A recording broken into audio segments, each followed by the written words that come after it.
My name is Gary. I'm the co-founder of Doggerbox. Hi, I'm Deanna from the Pet Taxi. Guys, Michael J. Solar here, founder of Blue Line Canine Dog Training. Guys, my name is Paula. I'm the founder of Clip It Grooming. I fixed all of the technical issues on my website and really boosted my online presence through SEO. Helped us increase organic traffic by 56.31%. Word count grew 119%. Excel Marketing has helped create an amazing website for Doggerbox. If you have a pet brand and need someone to handle your marketing, Varnit's Pet Excel Marketing is the right choice for you. If you have a pet brand and you want to grow it, I highly recommend Pet Excel Marketing. And if you're looking for a marketing agency that's going to boost your pet brand and bring it to the next level, then look no further than Pet Excel Marketing. I would highly recommend the marketing services of Pet Excel Marketing if you want to promote your pet brand. They've made a real difference for us, and I can almost guarantee they're going to do the same for you. Hey guys, welcome back to another episode of Pet Brand Podcast, the show where we explore the stories and strategies behind the most innovative pet businesses in the world. I'm your host Varnit, and today I'm absolutely thrilled to be joined by Srishti Bhatia, a passionate entrepreneur and a creative force in the pet industry. Srishti has been making a real impact with her work, bringing fresh ideas and heartfelt purpose to the world of pet care and branding. In this episode, we will dive into her journey, what inspired her to enter the pet space, and how she is building something truly meaningful for pets and the people. So yeah, sit back, relax, and let's jump right into this inspiring conversation with Srishti Bhatia. Srishti, thank you so much for being a part of Pet Brand Podcast. Thank you so much for inviting me. Love it. So yeah, let's get started from the beginning. You know, every great brand starts with a story. So let's start from the beginning. What inspired you to start Fresh for Paws? So the reason to start Fresh for Paws was the sole credit goes to my own dog, Vanilla. She was the reason. I grew up with her. What was the name? Vanilla. Oh, So wow. I grew up with her, and when we were growing up, I was very focused on what she eats, how much is her weight, how much is she gaining, and everything. So honestly, had no plans to start my own work. I was all sorted. I wanted to join my dad's business, but then just one fine day, somebody just told me that why don't you do this? Somebody just said out of the blue. I was doing my company secretary course, and I was Wow. in the middle of it, and I was halfway done with it, and somebody just told me that you are so focused on with Vanilla's health and everything, and you keep saying what she should eat and everything. And I Mhm. also realized that I don't want to do company secretary.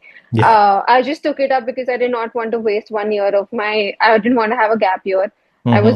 I was working to join my dad's business, but Wow. just something that it just struck a chord with me, and I was like, yes, this is something that I can do.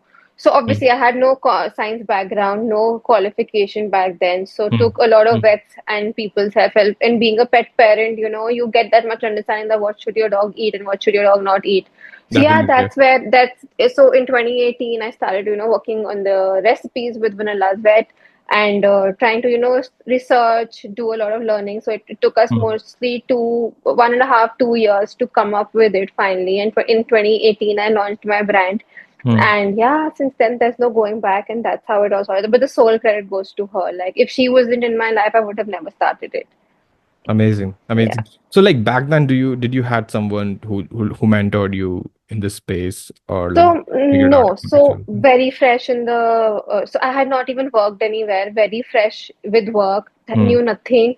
Just dived into it because I was so passionate that I'll do it, and Hmm. I just Hmm. started. And yeah, my dad used to help me with my finances, guide me a Okay. little.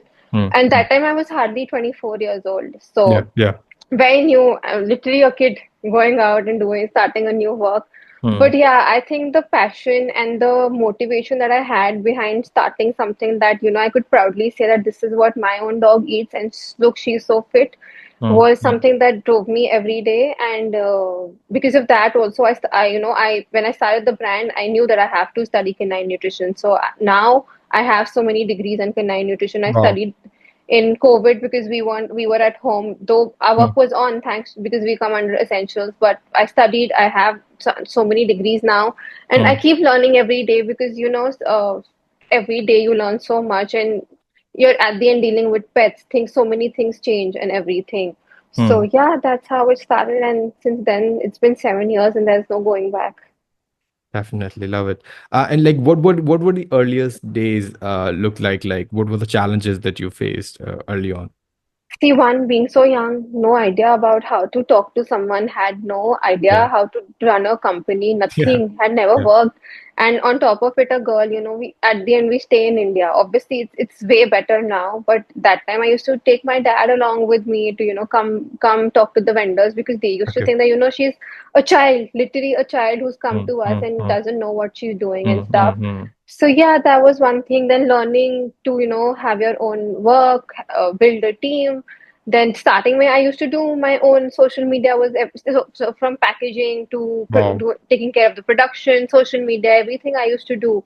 So till Wow. now, I'm also involved in every Hmm, hmm, hmm, level of work that happens. hmm, hmm, But yeah, that time it was only me. I used to do everything, take care of everything, go hmm, talk to the vendors, learn how to talk to the vendors, understand what margins you can give, what you can't, hmm, then hmm, develop the new packaging, and obviously hmm, hmm, doing something which nobody was doing in the hmm, industry. Nobody hmm. knew what this technology was. So we do retort, which is the ready-to-eat technology. So nobody was doing that back then.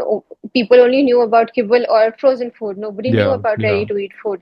Hmm, So hmm, first learning about that, then hmm, hmm, researching, and then going and talking to people so that they have the hmm, confidence hmm, about what we're hmm, doing. And obviously being in a market where there are so many big players, it's very difficult to beat them. And obviously there was no space for ready to eat space, so I think I created that space, and now we were amongst the first people who started this. So I think now there's so many people who are in this space that we see so many brands in the same space now. But yeah. yeah, the major challenges were being so young and Hmm, going up to people. They never used to take me seriously. hmm. They used to feel it's like a passion project. She's just doing it for the sake of hobby. But yeah, that it wasn't a passion project. That hasn't changed. Yeah, it Yeah. was a passion project, but it was a serious business as well. Yeah, definitely. Yeah. A lot of people who come to this podcast, one of the questions that I ask them is the pricing. The pricing can be tricky, right? So how do you come up with the pricing, the profit margin, and like, does it differ from vendor to vendor that, hey, like in that store, the pricing would be this, and that, how does it work out? No, so the pricing doesn't differ. It's consistent all over India. So wherever you Okay, go, you'll okay. get the same MRPs. Obviously, the discounts and everything that Hmm, the discounts that they give, or for hmm. say, like an online vendor is doing some soil campaign, so we'll participate in that. Or Okay, if okay, yeah. Hmm, they'll hmm, give some extra discount, or hmm, on an Amazon you have different sales. So that is something different. But the hmm, MRPs and everything stay consistent all over India, and it's very tricky to come up with it's the prices that we have are very competitive. We play in the premium segment of the pet food hmm, hmm, hmm, hmm, market, so we are quite competitive as our fellow brands. So yeah, that's how we came up with it. hmm, hmm. Now that we know the like roots of the brand, like let's talk about like what sets us apart. So what makes Fresh for Paws different from the conventional pet food brand that's are in India right now? See, one, it's natural. It's 100% natural. We Wow. don't use Mm, any preservatives. We mm, have so many unique recipes to offer to your dogs. Now we last year we launched a cat food brand as well. So now we yeah. have something for cats as well. And Wow. it's very easy for the dogs and for the cats. It's Mm, very easy on their gut. Our recipes are highly digestible, and also for the pet parents, it's very convenient. They don't have to think about 100 times before they're giving something, or mm, mm. think that this is what they're supposed to make for their pet now. So they can just take the pack, tear it, and give it to them right away. No freezing, nothing Wow. is needed. It's Mm, very handy and it's easy to store. And I mean, the best part is somebody comes and tells me I'm that confident that I can give it to my own dog. I mean, you and I can also eat it. The quality of the ingredients are wow. that good. Yeah. Wow. Wow. And like every journey has that breakthrough moment when things start to shift. So like what was the first big win or milestone that made you feel like, this your brand could go big? I think when I launched, so I launched with two recipes, and that time it was totally different to what we are right now. And when I Mm, saw the first lot was like, I think we made like a 200 kilo lot in the first go for the two okay. recipes. And I just said that okay, we'll see, how it goes. And that time there was no branding, nothing, it was just word of mouth. And I saw the first lot got over in like half a month. And I was Wow. like, okay, I'm on a. I think the You're first onto motivation something. only was, yeah, Like the first motivation only was, when I got my first order. That was my first motivation. Wow. Till date, no matter, every order is very important for Definitely, us. So definitely. whatever order we get, that's a very big motivation. But Mm-hmm. yeah, when I saw that, how pets were liking it, and then when we started doing exhibitions, people used to understand what we're doing. They used to appreciate it. Wow. And a very big USP that I think that we have in Fresh for Paws and Fresh for Paws is that I directly communicate to all the customers. I don't let anybody else Wow. speak. So Mm. So basically, that website personalization that you everywhere, have. yeah. Website Mm. everywhere. It's my number. They can always reach out to me on their Wow. own. And in terms of that, the same goes with my vendors. I Mm. am their direct POC. Anything, and I think that we are one of the brands that if we are given a feedback, we work on it. Like when we started up a brand, what we have today and what we were back then is totally different. Obviously the ethos of the brand stays the same, but the recipes, Mm. the Mm. branding, Mm. everything, this is all that Mm. we've been able to innovate over the time by talking to our customers, talking to our vendors, and Mm. Mm. making them them making us realize that we are doing something good. And Mm. obviously there's always room for improvement, and I think that's how Mm. it's it really, I stay really motivated seeing that how the pets around me are really liking what I've made. Mm-hmm. If someone is listening to this podcast and they want to get started in the pet food industry, specifically in India, so walk us through like your product development process, like how the research and like how to find the people, how to find the manufacturing and all that stuff. See, it depends on what they're looking for. See, that in pet food also, that it's a very large market. Like there are a lot of ways, what kind of, you want to do treats, you want to Mhm. do Mm. kibble, you want to do ready to eat, you want to do Okay. frozen food. Okay. So many things are there. So Mm. first, they should know that what they're looking for, and then obviously Okay. then partner with people who can develop recipes for Mm. you, the Mm. which are good for your for the pets, and then figure it out that how you want to go. Then obviously then the research, the testings, Mm. getting the recipes tested, nutrition is Mm. in track, then figuring out how to launch it, tying up with people, vendors and customers who are like-minded, who can promote your brand. So it's Mm. a long journey. Obviously first the product development, for you first you figure out what you want to do, what exactly are you getting in, Mm. and then accordingly find a vendor who can make the right kind of packaging, the right kind Mm. of design, the Okay. recipes, and then how do you, like, it depends on, if you're doing a kibble, you need a Mm. person who can make kibble, you need ready to eat, you need someone who can do that kind of technology. It then Mm. depends on what the product is. Mm. Yeah. Camera lagged. Can you hear me? Yeah, I can hear you. Yeah. So basically, like after that, like how do you come in contact with the retailers and everything? Like how See, do these days it's everything is available on Google, and there are okay, so okay. Mm. many exhibitions, like the trade fairs that happen in every Mm. industry. There are pet trade fairs as well in India that you can just go. You go to, you get to know people, talk to Okay, them, okay. and Mm. I feel that's how it starts, right? That you really Mm. need to network if you need to Mm. talk about your brand. Mm. Definitely. And like delivering a fresh, ready to eat products is definitely not a small feat. So how do you handle the logistic and deliveries, like especially with ready to eat products? See, so the very good part about our food is, like I mentioned, it's shelf stable. You don't have to freeze it. You don't. Okay. It has a Mm. long life. We have a Mm. shelf life of 2 years, and Mm. we just have to pack it like how you normally courier your stuff. That's the Mm. same way we do. So we use the same technology that ITC and MTI uses to pack their food. Okay. So for us humans, you need to heat it. For dogs, it's ready. You don't need to do Wow. anything. Mm. So it's very easy. It's shelf stable. All you need to do is like pack it properly, and it's good to go to any corner of the world.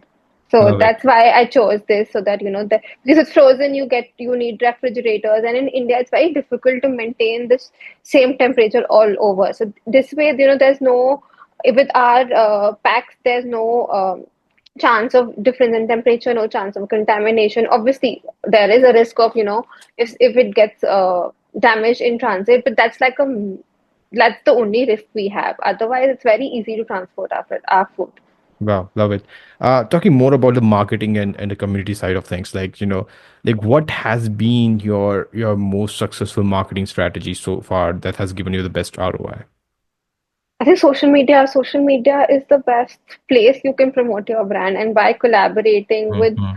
I think influencers is also a very Okay. good thing, but on top of that, I feel the people who are actually your end customers, Mm, collaborating mm, with them mm, helps you more, because then the pet parents who are actually talking about your brand, they mm, will touch people who already have pets, who will be your potential customers. So that mm, really helps, and I think in this day and age, social media plays a very big role to grow your brand and have your presence everywhere. So if somebody has mm, seen your brand online, they'll recognize it offline as well.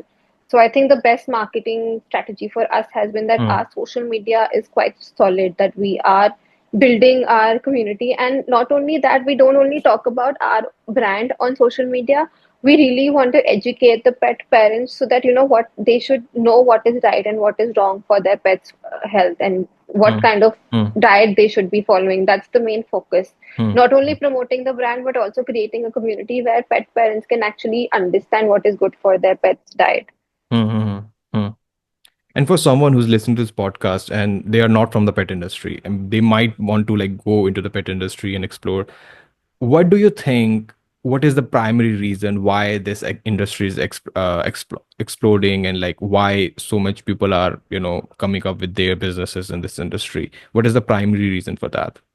See, the pet industry is still growing in India at a Mm, very larger pace, because we see there are so many pets around us, and everybody is so busy. And the pet parents specifically, they're so busy in their own lives that it gets very taxing for them to figure out the right kind of food. mm, Not mm, only for that, I think any sector of the pet industry is quite growing. Like the accessory, it's such a big market. Food is obviously a very big market, mm, and I feel now the pet. I've seen a shift. Earlier, we used to be pet owners. Now we're pet parents. Like our pets are a part of our family, so we're mm, more conscious about what we're getting, what we're giving to our pets. And I, being one of them, that's the whole reason I started this brand. mm, But I feel, now there's so much of scope for everyone, that there's it's so big that there is so much of space for everyone to grow. Like a big player can also grow, a small player, like where I operate is a different line. Where we have big players, there's a different category. So there's space for mm, everybody to grow together. mm, mm. Talking about your long-term vision, like what's your long-term vision for Fresh for Paws and Fresh for Purrs? See, right now the focus is to go global. We are Okay. available in a few countries outside Mm. India, Wow. but the focus right now is to Which really country grow specifically? global. Dubai mostly, Wow. Mm, UAE mostly, we are there, and we mm, are working on figuring out US and UK. So we do private label a lot mm, for other mm, countries and mm, our vendors there. But mm, we mm, really are focusing on going global with our own brand now, because it's been quite a while that people know us in India. It's time that people should know us outside India as well, in the whole world. Yeah, and I feel that our product is very good. That I've seen and I've tested it outside India, and I've gotten a very good feedback. So I feel that wow. there is scope for the brand to grow way more bigger in Mm, the coming years globally. mm. Love it, love it. Reflecting on your journey, often, it reveals lessons that can help others. So looking back, like what would you do differently in your entrepreneur journey when you first get started? Being honest, nothing. I'm very Nothing. happy with how I Mm, started, mm, mm, how I mm, mean, obviously, maybe being more cautious about things, that how to crack a few deals or something. But apart from that, I think everything that mm. I've done till now has helped me come to where I am. Personally, also has contributed a lot to my growth as an entrepreneur and as a Yeah. person who's handling her own work, Mm, and mm, in the company as well. How the brand has also grown. It has made us where whatever experiences and whatever journey we had till now, it has actually made us be the way we are till now. So I don't think I would want to change anything. I've learned a lot all these mm. years. Love it, love it. And guys, that brings us to the another episode of Pet Brand Podcast. Thank you so much, Srishti, for Thank your you so time. much. Thank you. Definitely. And to everyone tuning in, thank you for listening. If you enjoyed this episode, don't forget to subscribe, leave us a review, and share it with your fellow pet lovers and entrepreneur. I'm Varnit, and I will catch you in the next episode of Pet Brand Podcast, where we continue to spotlight the people redefining the worlds of pet brand one at a time. Until then, take care and give your pet some extra love to it.